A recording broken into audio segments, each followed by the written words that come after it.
In the rugged mountains, deserted roads, and danger-ridden zones of Pakistan's largest province stand the quiet sentinels of peace.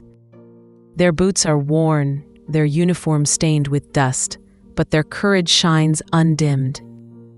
But what do they receive in return for their sacrifice?